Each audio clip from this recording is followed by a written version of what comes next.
Podcast Network Asia. You are listening to FirstMetroSecurities Philippine Stock Market Weekly podcast, where we feature timely and relevant discussions on the Philippine stock market and the economy in the hope of providing you investing and trading guidance. Here's your host.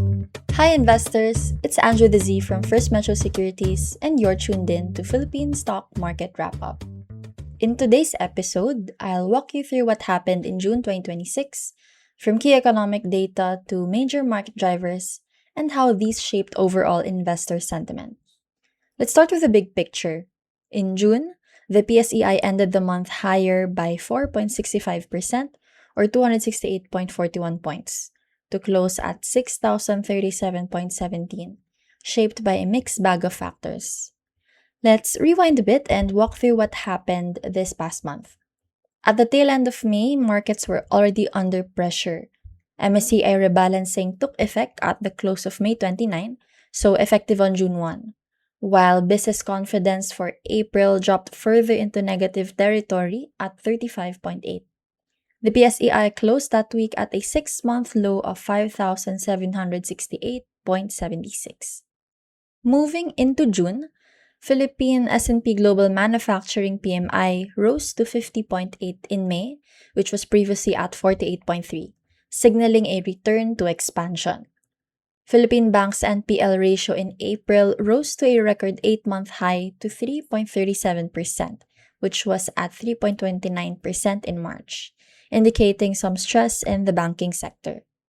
Inflation print for May 2026 cooled to 6.8% year-on-year, below the BSP's monthly forecast of between 7.1 to 7.9%. While still above the government's 2 to 4% target, it gave the market some relief and boosted sentiment. Labor data improved, with unemployment rate for April easing to 4.7%, which was previously at 5%. Mid-month developments were especially impactful. News around a potential US-Iran peace deal took center stage. This eventually led to a signing of a Memorandum of Understanding, initiating a 60-day negotiation window. The agreement includes lifting the US blockade and reopening the Strait of Hormuz, moves that could help stabilize global oil flows and ease energy prices.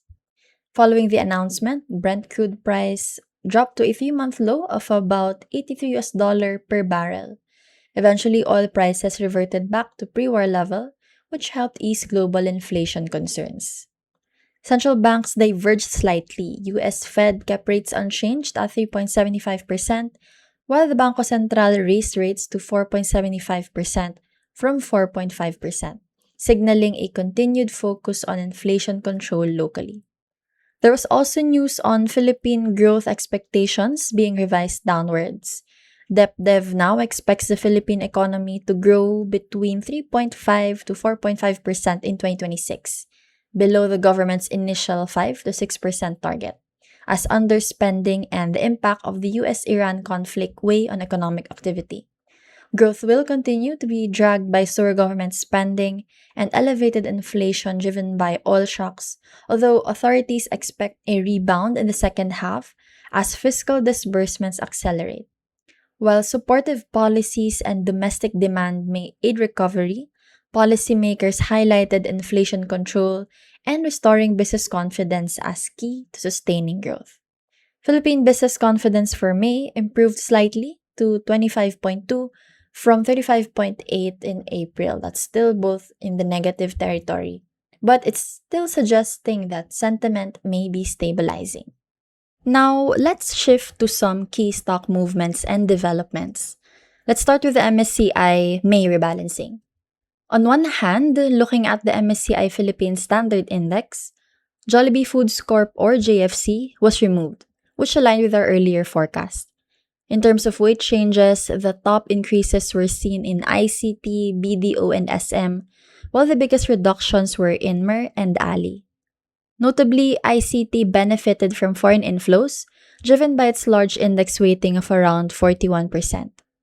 Meanwhile, the significant downweighting of MER led to notable outflows, which in turn pressured the stock price. On the other hand, for the MSCI Philippine Small Cap Index, was migrated here, while RHI was removed mainly due to its delisting. Among the small caps, the stocks that saw increased weights were Plus, RLC, and PNB. Conversely, those that were downweighted included JGS, SGP, and LTG. All of these changes took effect on June 1, 2026. Next, moving on to the August PSEi rebalancing movements. We actually have a separate podcast that dives deeper into this topic, so be sure to check that out as well. But just to summarize, we've flagged that my NILAD meets the early entry requirements, which makes it highly likely to be included in the index. Meanwhile, both ASEN and Plus appear to be safe from deletion. On the other hand, Converge is the most likely candidate to exit the index. As of June 30, the review period would have already been concluded, and we'll just be waiting for the PSE's official results, which are expected sometime in July. Lastly, in terms of upcoming listings on the local bourse, we're also watching out for GCash and Vitro REIT. Starting with GCash, Mint Inc., the operator of GCash, has already filed its registration statement with the SEC and submitted a listing application with the PSE for its planned IPO. In terms of timing, the company is targeting a fourth quarter listing this year. The proposed offering will include up to 8.03 billion common shares with an over-allotment option of up to 1.20 billion additional secondary shares. Of course, as with any IPO, this is still subject to regulatory approvals, market conditions, final pricing, and other standard requirements. These developments around the GCash IPO are also what's been driving Globe's stock price higher in recent weeks. Now, moving on to Vitro REIT, another listing in the pipeline comes from PLDT's data center arm, Vitro Inc. Based on a PSE Edge disclosure, PLDT announced that Vitro has already submitted its application for listing. The company also plans to change its corporate name to Vitro REIT Inc., subject to SEC approval. If completed, this would mark the Philippines' first ever data center REIT. In terms of the offering, the company is looking to raise around 24.2 billion pesos, offering 1.91 billion secondary shares, with an over-allotment option of up to 286.96 million additional shares at an offer price of up to 11 pesos per share. Vitro REIT will initially include 8 data centers with a combined capacity of 27 megawatts. Proceeds from the offering will go to ePLDT, the sponsor, and will be used to reduce debt while also supporting REIT compliance and its reinvestment plans. As of recording, we have a couple of reports published on the platform that you might want to check out. First, we've got our dividend dashboard, which is released every Monday, perfect for those of you focusing on income and dividend plays. We've also published several company reports if you're looking for a deeper dive into specific names, including Pure Gold, Ali, SMPH, and RCR. Like what I mentioned a while ago, there's also our August 2026 PSEi rebalancing forecast. Our mid-year strategy report is also out. There we lay out our outlook and positioning for the rest of the year.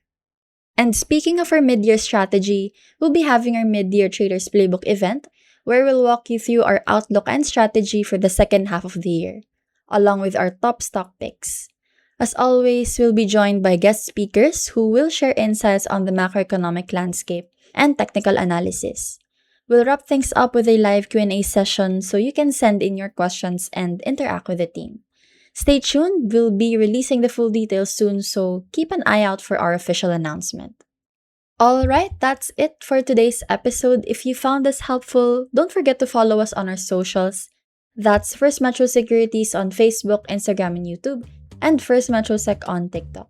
If there are any topics you'd like for us to cover, feel free to send us a message. We'd love to hear from you. Thanks for tuning in and have a profitable month ahead. Thanks for listening to First Metro Securities Philippine Stock Market Weekly podcast. Don't forget to follow us to get first dibs on our new episodes. For more up-to-date market news and info, exclusive content, and the opportunity to connect with your fellow Filipino investors and traders, join facebook.com/groups/FirstMetroSec and be part of the FirstMetroSec family.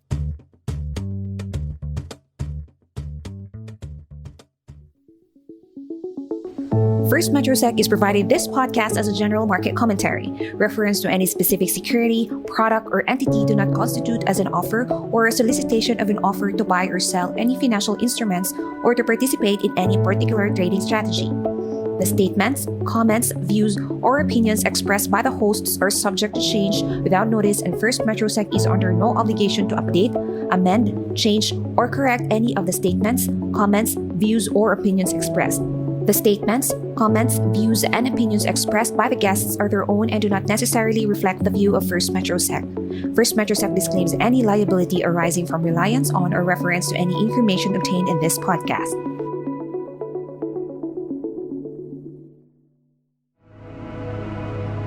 The views and opinions expressed by the podcast creators, hosts, and guests do not necessarily reflect the official policy and position of Podcast Network Asia, the hosts of the program, or other programs of the network. Any content provided by the people on the podcast are of their own opinion and are not intended to malign any religion, ethnic group, club, organization, company, individual, or anyone or anything.